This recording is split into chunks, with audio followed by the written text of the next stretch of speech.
विचित्र प्रकार का केस है जिसमें कि कोई कंपनी जो कि 90 करोड़ की देनदारी में बिक गई, जिसके पास हजारों करोड़ की प्रॉपर्टी थी।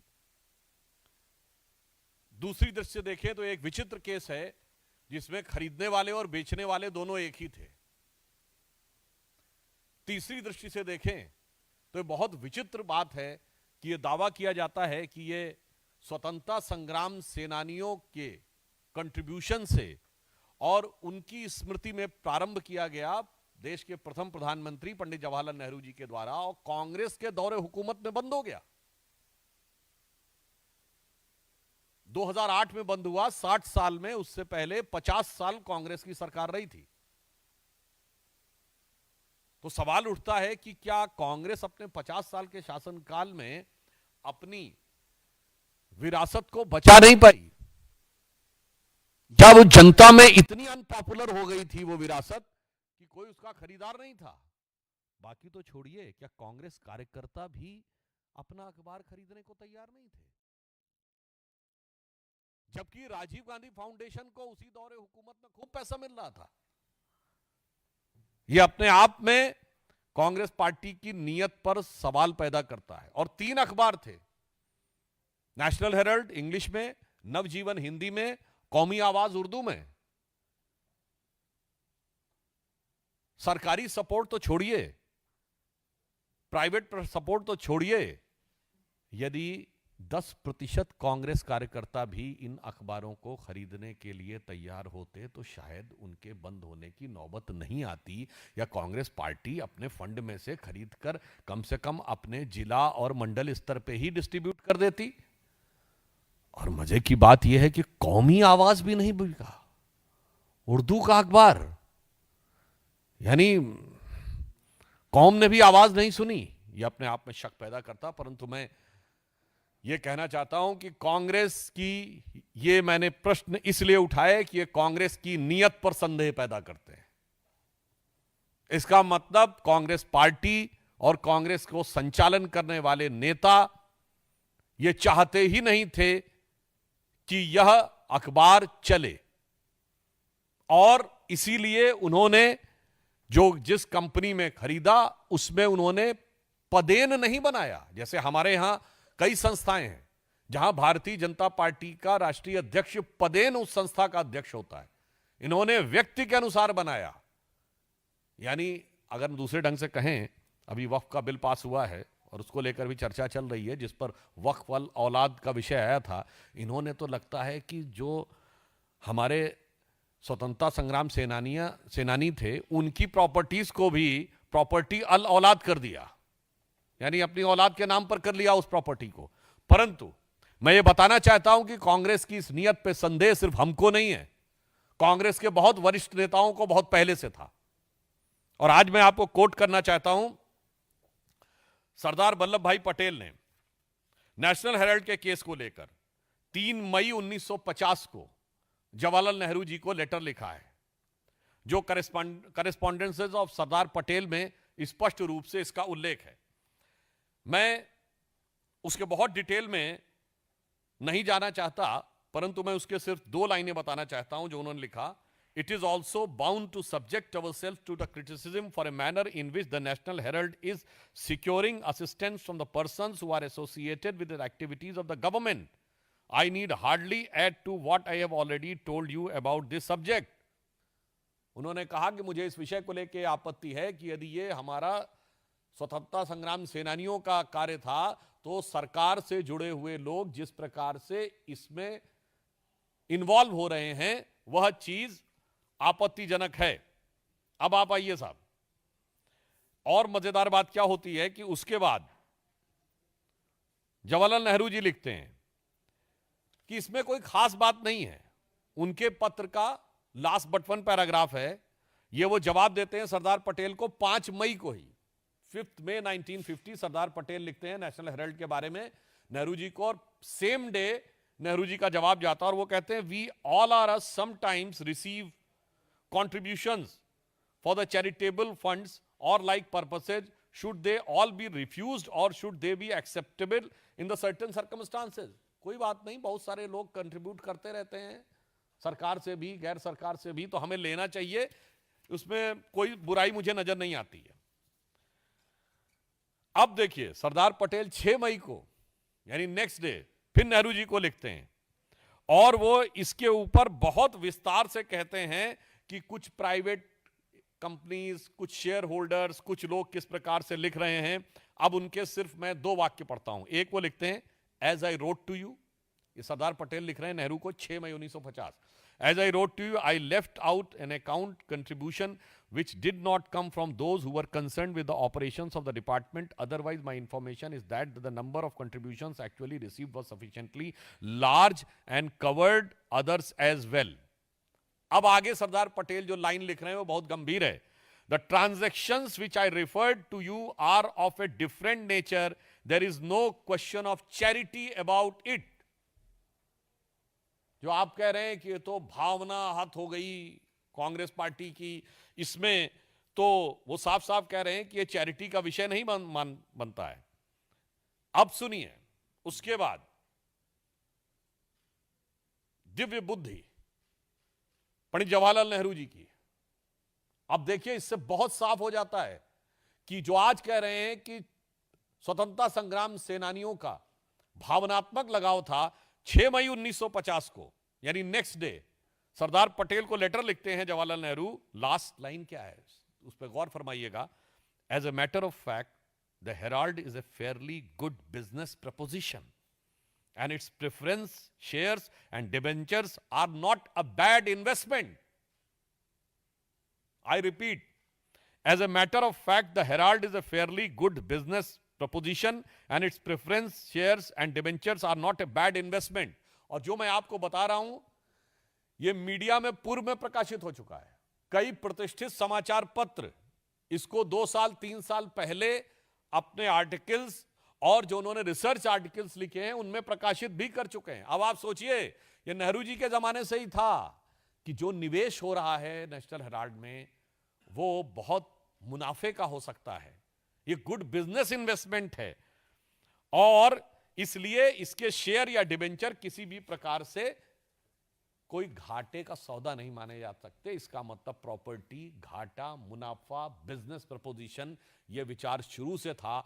आज कांग्रेस से यह नैतिक सवाल है कि अचानक आप इसके ऊपर अब वो भावनात्मक और जैसे कि स्वतंत्रता संग्राम के लिए दिए गए दान या चैरिटी का विषय कैसे करें, जबकि सरदार पटेल कह चुके हैं इसमें चैरिटी ऐसी कोई नहीं। और लास्ट में 10 मई 1950 यानी 4 दिन के बाद सरदार पटेल लिखते हैं, in view of the position which have taken I feel it is useless to pursue the matter. यानी वो एक प्रकार से हताश होकर कहते हैं कि मुझे लगता है कि अब मुझे इसके लिए परस्यू करने की आवश्यकता नहीं है। I have already told you how eye view these activities and that is doubtful if in any other province if I had anything to do with this matter this position would have been tolerated by me।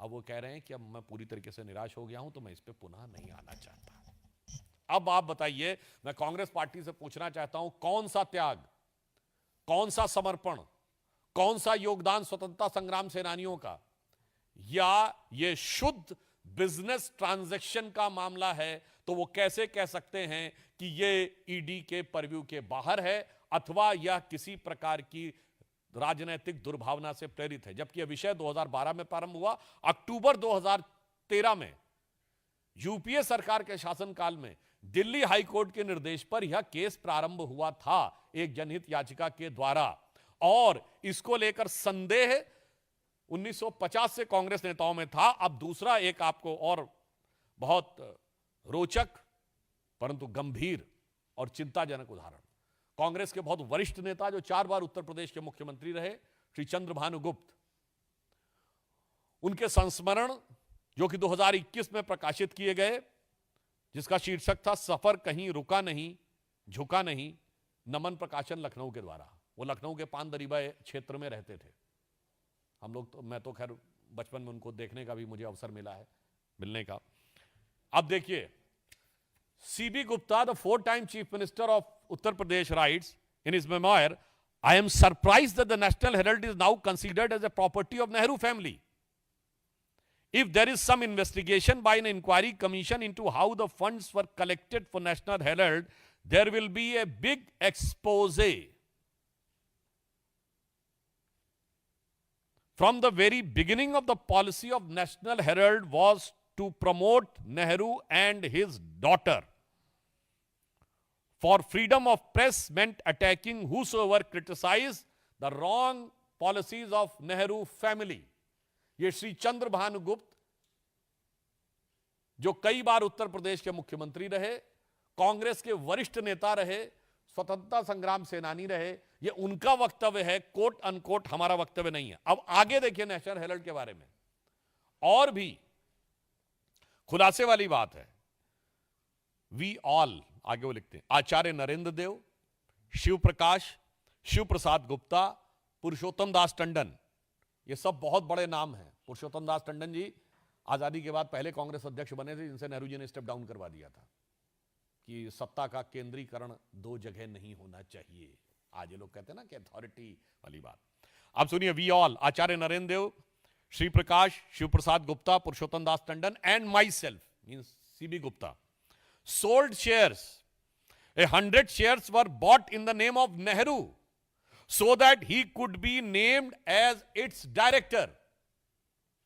यानी CB Gupta क्या कह रहे हैं कि आचार्य नरेंद्र देव, श्री प्रकाश जी, शिव प्रसाद गुप्ता, पुरुषोत्तम दास टंडन और चंद्र भानु गुप्त के shares को बेचने को कहा गया और 100 शेयर से अधिक जवाहरलाल नेहरू जी के नाम पर लिए गए, उनके द्वारा लिए गए, ताकि वो इस कंपनी में डायरेक्टर बन सकें।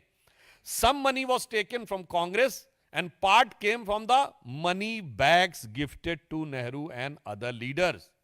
When I started collecting money for that, it was said that I wanted to take control of the paper. Still, I helped the newspaper during the crisis. मुझे लगता है कि अब इस नेशनल हेराल्ड के केस की कहानी में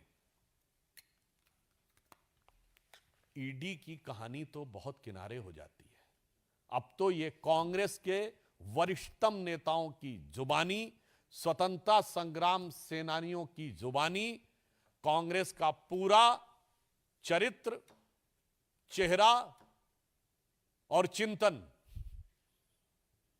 मुझे लगता है बेनकाब हो जाता है इसके बाद। और मैं पुनः रिपीट कर रहा हूं, ये सब के सब प्रतिष्ठित न्यूज़पेपर्स ने पिछले कुछ वर्षों में जब ये सब विषय उठा था, बाकायदा एनालिसिस करके किए हुए हैं। और ये भी इसके बारे में एक देश के एक बड़े लीडिंग इंग्लिश डेली ने इस सारी चीज को डिटेल में दिया हुआ है, पुस्तकों के रेफरेंस तो है ही।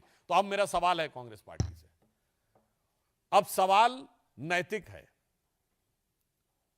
कांग्रेस पार्टी ने जिस प्रकार से स्वतंत्रता संग्राम सेनानियों की विरासत के साथ खिलवाड़ किया है, यह रोग बहुत पुराना है और यह सत्ता के समय से ही चला आ रहा है। फिर कांग्रेस पार्टी कहेगी नेहरू को दोष दे रहे हैं।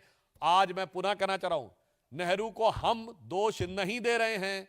सरदार पटेल ने लिखा है, सीबी गुप्ता ने लिखा है, पुरुषोत्तम दास टंडन जी, आचार्य नरेंद्र देव, शिव प्रसाद गुप्ता और श्री प्रकाश जी का रेफरेंस है। कांग्रेस के लोगों को कान खोल के सुनना चाहिए। और अभी कुछ दिन पहले कांग्रेस के वरिष्ठ नेतागण कह रहे थे कि हम लोग मतभेद दिखाने का प्रयास करते हैं। मुझे लगता है जो सीबी गुप्ता जी ने लिखा है कि mouthpiece of Nehru family and it has nothing to but the propaganda of, और जो publicity of Nehru and his daughter, अब इसके बाद भी उनको नजर नहीं आता। तो मुझे लगता है जब उनको अपनी पार्टी के बारे में जानकारी नहीं है, उनके कार्यकर्ता इसके साथ नहीं खड़े थे, उसके बाद कानूनी प्रक्रिया पे आरोप लगाना पूरी तरीके से गलत है। तो मैं कांग्रेस पार्टी के लिए तथ्यों के आलोक में सिर्फ एक ही लाइन कहना चाहता हूं कि वो पैरवी तो झूठ की करता चला गया, वो पैरवी तो झूठ की करता चला गया, बस उसका चेहरा उतरता चला गया। धन्यवाद। इससे संबंधित कोई प्रश्न हो आप लोगों के? पूछिए शैलेश जी। जब से पूरा मामला सामने आया नेशनल हेराल्ड का, हमने देखा कि जब पहली बार पूछताछ हुई थी सोनिया गांधी से, तब भी कांग्रेस ने प्रदर्शन किया था, और अब जब चार्जशीट दाखिल हो गई तो प्रदर्शन। अब कांग्रेस के नेता कह रहे हैं कि दरअसल ये एक प्रतिशोध की राजनीति है जो केंद्र के द्वारा की। इसमें दो बातें हैं। यदि वो प्रतिशोध की राजनीति शब्द का प्रयोग कर रहे हैं, इसका मतलब ये मान रहे हैं कि उन्होंने शासन में रहते हुए कुछ गलत कार्य किए थे हमारी पार्टी के विरुद्ध। पहली बात उनके द्वारा स्पष्ट हो गई। दूसरी बात, प्रतिशोध का प्रश्न इसलिए नहीं उठता है क्योंकि यह विषय 2012 में प्रारंभ हुआ और एक पीआईएल के द्वारा अक्टूबर 2013 में दिल्ली हाई कोर्ट के द्वारा इस केस की जांच की शुरुआत हुई। और जब आज मैंने कांग्रेस के स्वतंत्रता संग्राम के समय के जिन नेताओं को कोट किया है, जरा वो प्रतिशोध का आरोप लगाने वाले शोध करके बताएं कि इसमें उनको क्या नजर आ रहा है। और मैं जो पुनः मैंने कहा था, मैं फिर रिपीट कर देता हूं, जो हमारे ऊपर मोदी जी की सरकार पर आरोप लगाते हैं कि उनके नेताओं को कोर्ट कचहरी के चक्कर काटने पड़े, पिछले 30-35 साल की एक लोकसभा बता दें जब इनके नेताओं ने कोर्ट कचहरी के और जांच एजेंसीज के चक्कर भ्रष्टाचार के आरोप में न काटे हों। और उसमें से एक भी जांच इनकी सरकार ने नहीं की थी, सब कोर्ट के द्वारा हुई थी। मैं पुनः रिपीट कर देना चाहता हूं, नेशनल हेराल्ड केस में जिसमें राहुल जी और सोनिया जी मुचलके पे हैं, वो 2013 में रजिस्टर हुआ, हमारी सरकार नहीं थी। कनिमोझी ए राजा जेल गए 2011 में, हमारी सरकार नहीं थी। सुरेश कालमाड़ी जेल गए 2010 में, हमारी सरकार नहीं थी। मधु कोड़ा जेल गए 2008 में, हमारी सरकार नहीं थी। शिबू सोरेन जेल गए 2004 में, हमारी सरकार नहीं थी। मुलायम सिंह और मायावती पे डिस्प्रपोर्शनेट एसेट के केस हुए 2005 में, हमारी सरकार नहीं थी। करुणानिधि जेल गए 2000 में। लालू प्रसाद यादव जेल गए 1997 में। जयललिता जी जेल गई 1996 में। 1994 में झारखंड मुक्ति मोर्चा रिश्वत कांड हुआ, जो कोर्ट में साबित हो गया कि झारखंड मुक्ति मोर्चा के 3 सांसदों ने कांग्रेस को सपोर्ट किया था। और तो और 1987 में राजीव गांधी पे आरोप लगा, 90 में एफआईआर हुई। 80 के दशक से 2010 के दशक तक क्या गौरवपूर्ण गाथा है भ्रष्टाचार में आकंठ डूबे रहने की। और उसके बाद आप देखिए कि किस धृष्टता और निर्लज्जता के साथ 2014 के बाद पर्ची फाड़ने का प्रयास किया जाता है। So the standard reply from the Congress party today and their leaders is that ED is being used against the Gandhis because they have been politically vocal against the government, and that is why HM is using it. How do you see this political vendetta ED being used? Actually, they have lost all their standards of politics and morality. So this has become nothing but their, you can say, their compulsion to give this type of reply. I have already in my previous answer has given a detailed elaboration of that the Congress been involved in so many cases. Prior to that, I just want to remind even the Congress Prime Minister's first time there was an allegation about the Prime Minister being direct involved was during the time of Rajiv Gandhi ji when BJP was 2 seats party. So I think they first introspect, and the people of country are wise enough, and today is the age of information. Anybody can go and verify the facts, what we are saying and what they are saying. And again, I would like to remind, जो allegation Rajiv Gandhi पे लगा था, Bofors, हमने नहीं लगाया था. That came from within the government. The finance minister of Rajiv Gandhi government, Shri Vishwanath Pratap Singh, has put up the allegation. तो साहब आप अंदर झांकिए, जो दिल खोजूं आपना मुस्सा बुरा न कोई, बुरा जो देखन में चला बुरा न मिलिया कोई। और कोई किसी का प्रश्न? एक और मामला है रावत वाड्रा से पूछताछ चल रही है, आज भी पहुंचे हैं, उस पर कुछ टिप्पणी करना चाहेंगे आप? वहां भी कहा जा रहा है कि देखिए, ये न्यायिक प्रक्रिया चल रही है। मुझे लगता है कि जो विधि सम्मत कार्रवाई हो रही है और जांच एजेंसियां जो भी अपनी रिपोर्ट दे रही हैं, उसके ऊपर राजनीति न करके उसे न्यायिक और विधिक प्रक्रिया के रूप में देखना चाहिए। Okay sir, thank you.